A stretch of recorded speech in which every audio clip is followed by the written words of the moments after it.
അപ്പൊ ഈ ഞങ്ങളുടെ വീട്ടിലൊരു കുരിശുവര പായ ഉണ്ടായിരുന്നു. പണ്ട് നമ്മൾ നിലത്തിരുന്നാണല്ലോ ഇപ്പൊ കുരിശു വരയ്ക്കുന്നത്. അപ്പോൾ ഈ പായ കുരിശുവരയ്ക്ക് മാത്രമേ ഉപയോഗിക്കത്തുള്ളൂ, വേറെ ഒന്നും ഉപയോഗിക്കത്തില്ല. അതിങ്ങനെ മടക്കി വെച്ചേക്കും. കുരിശു വരയ്ക്കുമ്പോൾ നമ്മൾ ഇടും, ഇരിക്കും. കുരിശു വരയ്ക്കാൻ തുടങ്ങാമെന്ന് പറയാം. അപ്പോൾ ഉള്ളത് പറഞ്ഞാൽ നമുക്കെല്ലാം മടിയുണ്ടല്ലോ കുരിശു വരയ്ക്കാമെന്ന്. അപ്പോൾ നമ്മൾ എന്തിനറിയാം, വിഷയം ഡൈവേർട്ട് ചെയ്യും, എന്തെങ്കിലും വിഷയം എടുത്തിടും, എന്നിട്ട് സംസാരം തുടങ്ങും. ഈ പറഞ്ഞ ആ പിള്ളേരുടെ ഒക്കെ ദോഷമായിരുന്നല്ലോ നമ്മൾ. അപ്പോൾ പിന്നെ നമ്മൾ പറയുമ്പോൾ ഉടനെ അപ്പനും അമ്മയും കൂടുന്നു, പെങ്ങൾ സംസാരിക്കുന്നു.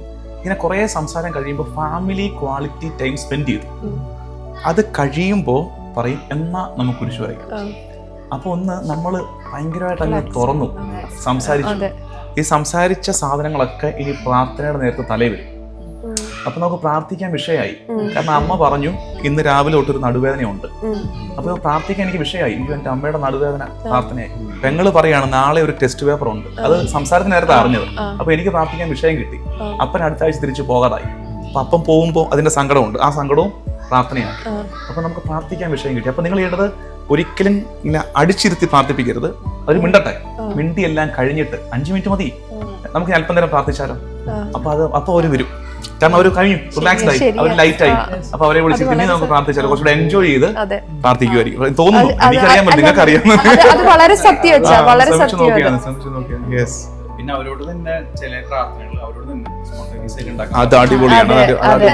അത് ചെയ്യിക്കണം കേട്ടോ. അത് നമ്മൾ ഇതിനൊക്കെ പറഞ്ഞില്ലേ, അതായത് നമുക്ക് കൊന്ത വളരെ പ്രധാനപ്പെട്ടതാണ് നമ്മളെ സംബന്ധിച്ച്. കൊന്ത എല്ലുക എന്നുള്ളത്, അത് കൊന്ത ഒട്ടും മോശമാക്കരുത്. കൊന്ത ചെല്ലണം, പറ്റുന്നിടത്തോളം നിങ്ങൾ പേഴ്സണലിയൊക്കെ ചെല്ലണം. പക്ഷെ അപ്പോഴും എൻ്റെ ഒരു കൺസേൺ ഞാൻ പറയട്ടെ, പിള്ളേരുടെ കൂടുതൽ മിങ്കിൾ ചെയ്യുന്നതുകൊണ്ടാണ് ഒരേ പ്രാർത്ഥന തന്നെ 50 പ്രാവശ്യം ചെല്ലുന്നത്, നോട്ട് എൻജോയിങ് ഇറ്റ്. അപ്പൊ നിങ്ങൾക്ക് ചെയ്യാവുന്നത്, എനിക്കറിയാം ഈ പറഞ്ഞ അത് നിങ്ങൾ ചെയ്യാവുന്നത്, ഈ പറഞ്ഞ നിങ്ങൾ ഒരുമിച്ച് പ്രാർത്ഥിക്കുമ്പോഴൊക്കെ കുഞ്ഞുങ്ങൾക്ക് ഒരു ചാൻസ് കൊടുക്കുക. ഒരു പ്രയർ ഉണ്ടായിക്കൊണ്ട് പോവാം. അപ്പോൾ ഈ കൊച്ചിന് എന്താ കൊടുക്കുന്നത് അറിയാമോ? അപ്പനോട് പോയി ചോദിക്കണം, അപ്പ എന്തെങ്കിലും പ്രത്യേക ഇന്റൻഷൻ ഉണ്ടോ, ഇന്റൻഷൻ വല്ലതും ഉണ്ടോ അമ്മയോട്, സിബ്ലിങ്സിനോട്. എന്നിട്ട് ഇതെല്ലാം കൂടെ വെച്ചിട്ട് കുറച്ച് പ്രാർത്ഥന ഉണ്ടാക്കട്ടെ. ഇവിടെ സിലബസ് അങ്ങനത്തെ അല്ലേ, സ്കൂളിലെ സിലബസ് അവർ വർക്ക് ചെയ്യുന്നതല്ലേ. അപ്പോൾ പ്രയറിൽ ഒരു വർക്ക് ചെയ്യട്ടെ, ഒരു കോൺട്രിബ്യൂട്ട് ചെയ്യാന്നവർ ചിലപ്പോൾ തോന്നാൻ സാധ്യത. യെസ്, നമുക്ക് ഈ സ്ട്രക്ചേർഡ് പ്രയേഴ്സും വേണം, സ്പോണ്ടേനിയസ് പ്രയേഴ്സും വേണം. ഇപ്പൊ നമ്മൾ ഈ സ്ട്രക്ചേർഡ് പ്രയേഴ്സിനെ ഫുള്ള് വിട്ട് കളഞ്ഞാൽ അതിന്റെ അർത്ഥം അത് മെല്ലെ ഒരു ഒരു സൈക്കോളജി ആയിട്ട് മാറും. പിന്നെ അവർക്ക് ലിറ്റർജി പോലും എൻജോയ് ചെയ്യാൻ പറ്റുക. മനസ്സിലാകുന്നുണ്ട്? ഈ പുതിയ സ്പിരിച്വാലിറ്റിയുടെ, ന്യൂ ഏജ് സ്പിരിച്വാലിറ്റിയുടെ പോക്കാവ് പേഴ്സണലിസ്റ്റിക് സ്പിരിച്വാലിറ്റി മാത്രമായിട്ട് ചുരുങ്ങിപ്പോകും. എപ്പോഴും അങ്ങനെ എനിക്ക് തോന്നുന്നു പ്രാർത്ഥിക്കുക എന്നുള്ളതല്ല. ചില സമയത്ത് റിട്ടേൺ പ്രയേഴ്സ് ഉണ്ട്, അത് പ്രാർത്ഥിക്കണം. ഇപ്പുറത്ത് എന്റെ കോൺട്രിബ്യൂഷൻസ് വരണം. രണ്ടും ബ്ലെൻഡ് ചെയ്യണം, ആ ബാലൻസ് കീപ്പ് ചെയ്യണം.